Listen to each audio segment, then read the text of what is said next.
나훔 1장 1에서 15절 말씀입니다. 나훔 1장. 니느웨에 대한 경고, 곧 엘고스 사람 나훔의 묵시의 글이라. 여호와는 질투하시며 보복하시는 하나님이시니라. 여호와는 보복하시며 진노하시되 자기를 거스르는 자에게 여호와는 보복하시며 자기를 대적하는 자에게 진노를 품으시며 여호와는 노하기를 더디하시며 권능이 크시며 벌받을 자를 결코 내버려 두지 아니하시느니라. 여호와의 길은 회오리 바람과 광풍에 있고 구름은 그의 발의 티끌이로다. 그는 바다를 꾸짖어 그것을 말리시며 모든 강을 말리시나니 바산과 갈멜이 쇠하며 레바논의 꽃이 시드는도다. 그로 말미암아 산들이 진동하며 작은 산들이 녹고 그 앞에서는 땅, 곧 세계와 그 가운데에 있는 모든 것들이 솟아오르는도다. 누가 능히 그의 분노 앞에 서며 누가 능히 그의 진노를 감당하랴. 그의 진노가 불처럼 쏟아지니 그로 말미암아 바위들이 깨지는도다.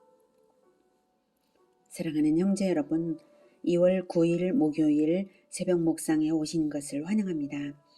오늘부터 나훔을 시작합니다. 나훔은 1절에 말하는 바와 같이 니느웨 예언의 대상은 아수르의 수도 니느웨이고요. 기록자는 엘고스 사람 나훔입니다. 그리고 내용은 경고입니다. 심판에 대한 경고죠. 니느웨를 대상으로 한 점에서 요나와 동일을 하므로 요나의 속편이라고 말할 수 있겠습니다. 요나 때에 요나의 심판 선언을 듣고는 즉시로 회개하여서 아수르의 수도 니느웨에 대한 심판이 유보되었었는데요. 그 후 세월이 흐르면서 니느웨가 다시 타락했으므로 심판 선언을 하시는 것입니다. 2절 여호와는 질투하시며 보복하시는 하나님이시라. 여호와는 보복하시며 진노하시되 자기를 거스르는 자에게 여호와는 보복하시며 자기를 대적하는 자에게 진노를 품으시며 이렇게 보복을 3번씩이나 진노를 2번씩이나 말씀을 하시죠. 나훔서가 기록되기 약 100여 년 전에 주전 760년경 니느웨는 죄악에 관영했고요. 심판받아 마땅했는데요. 하나님께서는 요나를 통해 회개를 촉구하시고 그들이 즉시로 회개하자 심판을 유보하여 주신 바가 있습니다. 그래서 지금까지 참아주셨어요. 그래서 3절에서 말씀하시는 것처럼 여호와는 노하기를 더디하시며 노하기를 더디해 주셨어요. 심판받아 마땅한 니느웨를 말입니다. 요나를 보내주신 것도 그 당시에 이제 은혜였고요. 그들에게 회개심을 주신 것도 은혜였고 또한 심판을 유보하신 것도 참으로 크신 은혜입니다. 그런데 회개운동이 일어난 지 약 100년이 지난 나훔 당시 니느웨 사람들은 지난날 하나님의 은혜와 사랑을 배신하고 도리어 이전보다 아주 교만하고 사악해져 있었습니다. 즉 아수르는 부흥기였던 디글랏빌레셀 3세와 그의 아들 살마네셀 5세 때에 영토 확장을 위한 전쟁 정책을 지속적으로 시행하면서 타민족에 대한 학대와 착취, 약탈을 자행했는데요. 고대 사료에 의하면 아수르는 적국을 완벽하게 폐허로 만드는 것에 대해서 대단한 자긍심을 나타냈다고 합니다. 반란자들은 잔인한 방법으로 죽이고 약소국과의 약속을 배반하고 속이기를 아주 잘했다고 합니다. 아수르는 아주 간교하고 잔인함으로 세운 나라였던 것이죠.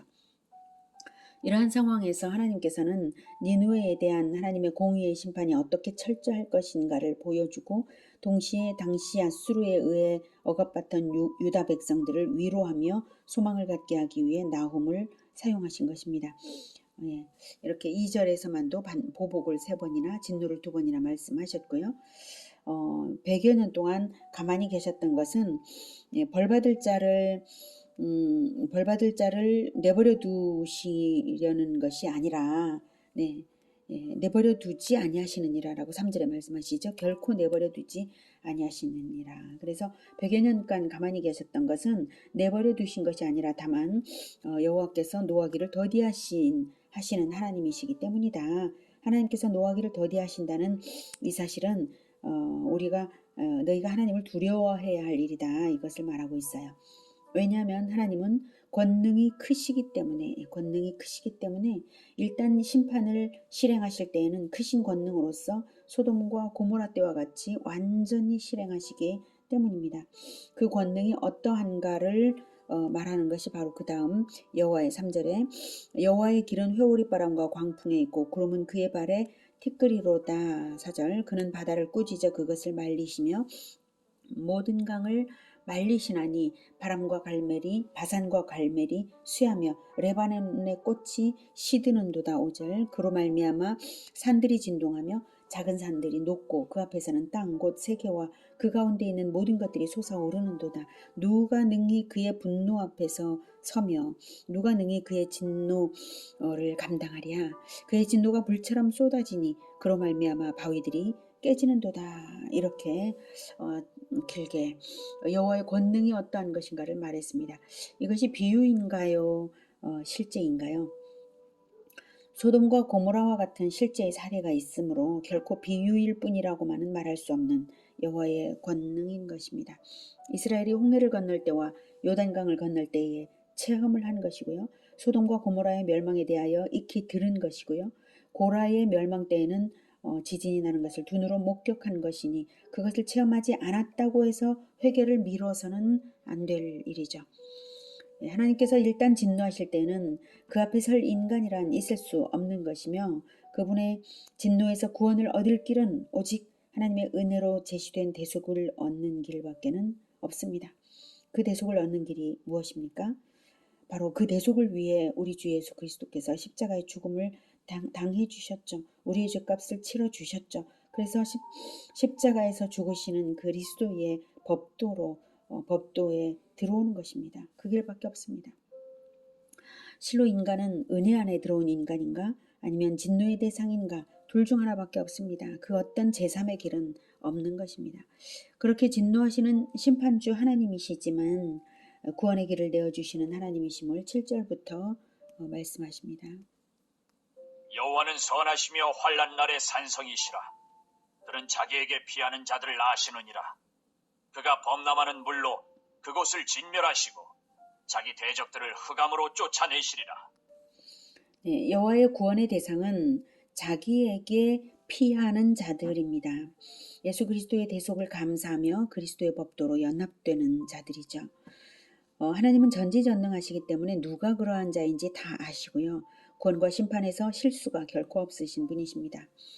특히 여기서 아시느니라 라고 하시는데 이 아시느니라 라는 말은 단순히 인식을 말하는 것이 아니라 체험적인 만남으로 교제를 나눠서 전인격적으로 연합된 것을 말합니다.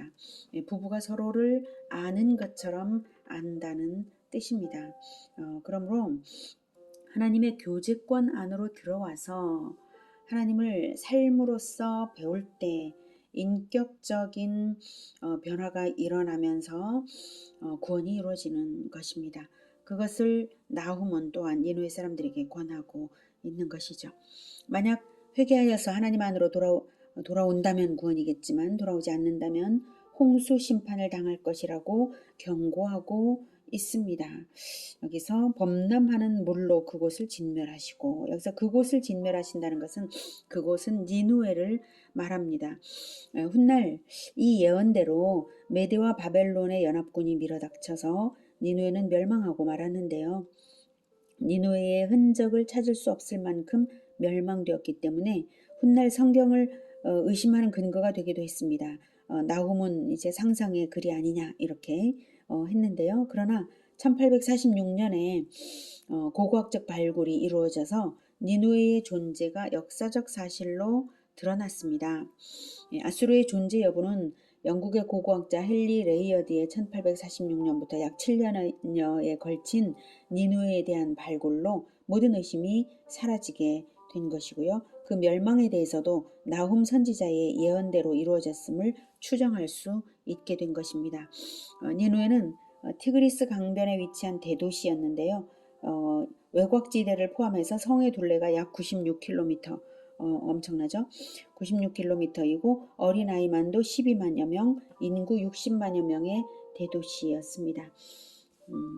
니느웨에 발굴된 유적을 볼게요. 네, 이것이 발굴된 유적이고요. 좀 확대해서 보면 이렇게 됩니다.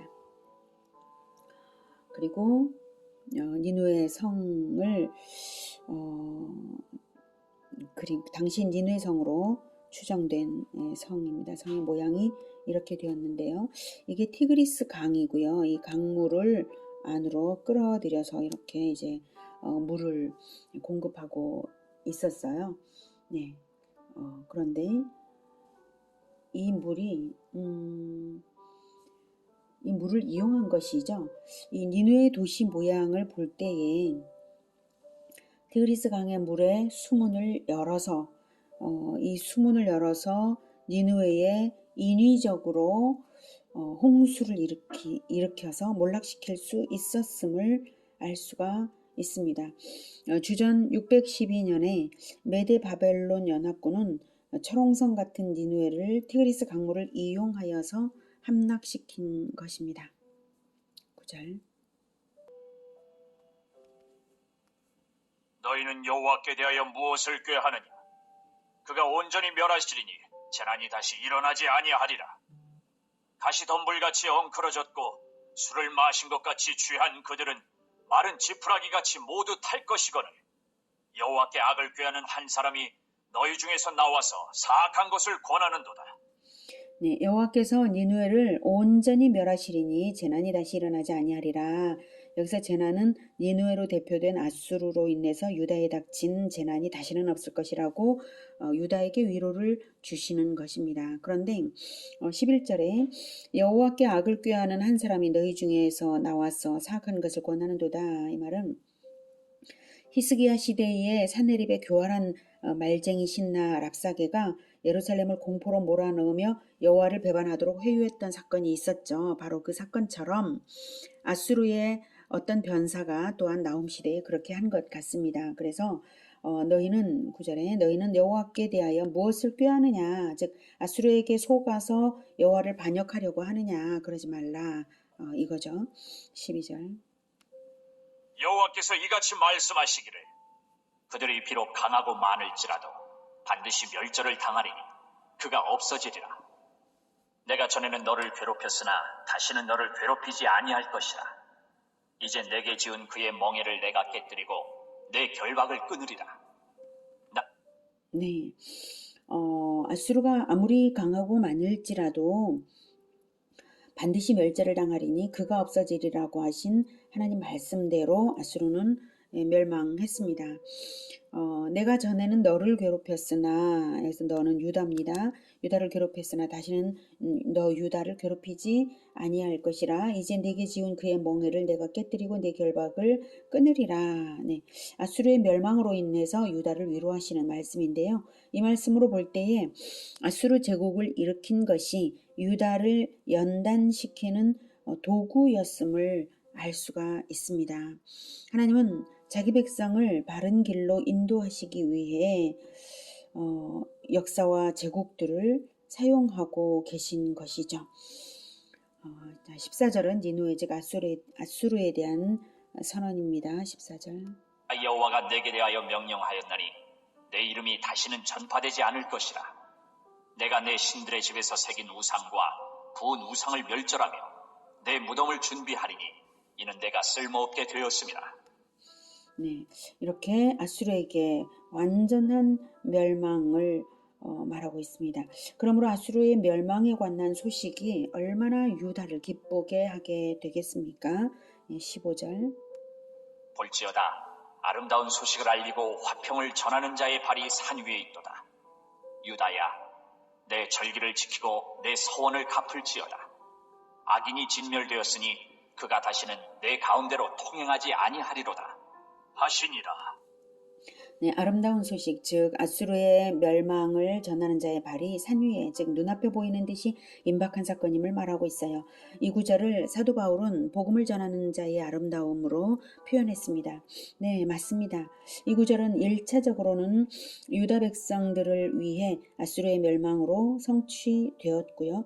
궁극적으로는 우리 주 예수 그리스도의 십자가의 대속으로 말미암아서 원수 마귀의 머리가 박살났으므로 그 복음의 소식만으로써 온 세상을 이제 구원함으로 성취되는 것입니다.